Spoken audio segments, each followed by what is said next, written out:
Hi guys. How many of you guys have tried to teach someone something that you didn't know how to do fully yourself? Yeah. Oh. And that can be like teaching someone how to drive when you failed your license test several times. It could be trying to help someone on a test when you don't even know the answer yourself. All that. Okay, many of you guys may know I work at Chipotle like down the street. Come visit me, I have friends that can hands up. So I work at Chipotle, right? I've been there for about a year, but some things I'm still learning and other things I know really well. For example, we hire like 5 new people. We're really busy all the time. We make all these sales. It gets really crazy. So we hired all these 5 new kids, and me being me, I've been on cash for about 4 or 5 months. I feel like I'm pretty good at my job, but probably just me being cocky. So my manager assigns me to train 2 new girls on the position I work at, cash.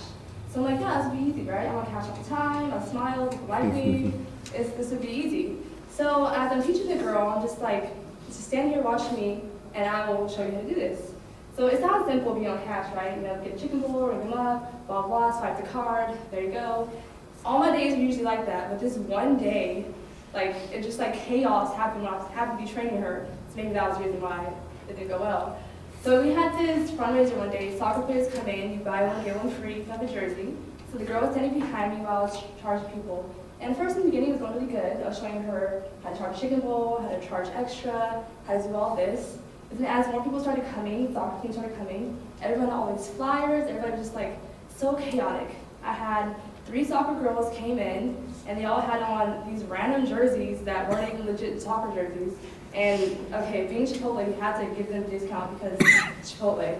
So I was telling the girl that you had to ring them up. Technically that was already wrong, step 1, because you're not supposed to ring people up that aren't in the right code, it's policy. So that was step 1. And then this lady had came in with her baby, and she had this kids meal with 5 extra sides. And the lady was mad because I charged her for the extra sides when you're supposed to. And that was step 2 that was wrong also, because you're supposed to charge for the sides, but I didn't because the lady was mad. So the girl the whole time that I was training, she was watching me mess up twice already, and I was freaking out because I'm supposed to be good at my job, and teaching you wrong, and it was just chaotic. So I'm like, you know what, it's not my fault, calm down, watch this. So I kept bringing people up, and after a while it was going really good, and then this guy had came in with the bowl, and then he said he dropped his bag, and it's food everywhere. And I was already frustrated from the lady with the baby, the soccer girls, I just didn't know what to do, so I just told her to ignore the guy, which you shouldn't do, you should ignore customers, right? Don't ignore them. So I was like, she's standing behind me, I was just like, oh, just let someone else figure it out. He was trying to talk to me and the girl, so the girl was trying to talk to him. She doesn't know what she's talking about, she's new. So she's like telling him to give him like free bowls, like every day he comes in. You can't do that, okay? Don't do that. So I was trying to like bring up the lady with the baby. She came back, she said the salsa was too hot for her little son.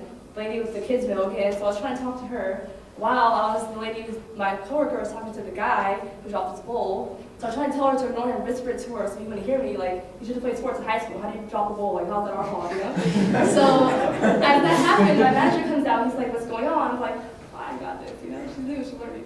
And so after that had cleared up, I sat down with her, and she told me how she felt. She's like, you know what, I don't know anything you taught me, and I don't remember anything, and I feel like I need a new trainer. And at that time, I was kind of mad, but then again, I understood why. This quote, if the blind let the blind, both shall fall into a ditch from the Bible. I didn't know what I was doing at the time, even though I think I knew I was. And teaching her how to do it wasn't beneficial because she didn't know how to do anything. So I think that if you don't know what you're doing, try to teach someone else, it's legitimately hard, and you shouldn't do it.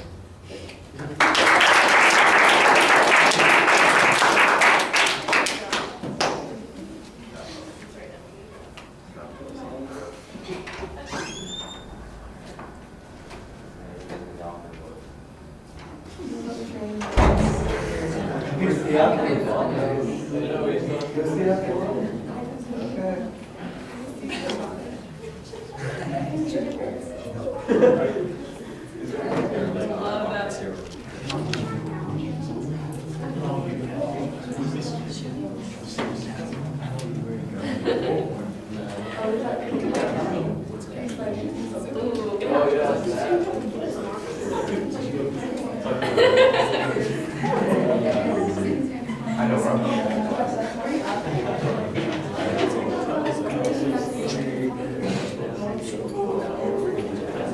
Right.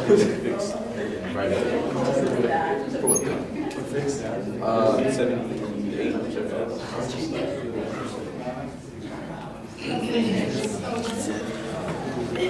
All right, Raquari, the audience survey is okay. I like your story better. However, it sounds like you've got a 4-minute story as an attention device before you actually get to what the content of the speech is. At the end of the speech, you have a nice kind of expression of your point of view. Here's my topic, here's the thesis that I have, and I'm done, thank you. So it's almost like it's backwards. We're walking through the speech backwards. We're hearing what the example is first, and then we kind of know what the topic is, and then we know the point that you're trying to make, and it should go the other way around. So that feels a little bit odd.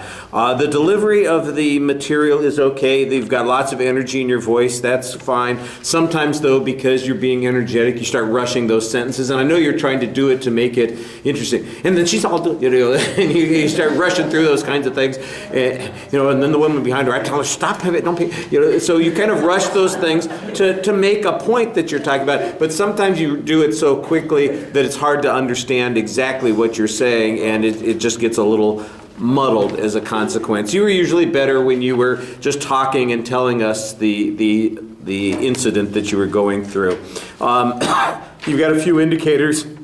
Your facial expressions are, animated and involved. You're doing okay looking at the audience. Like I said, the main issue is kind of the organizational and content issues.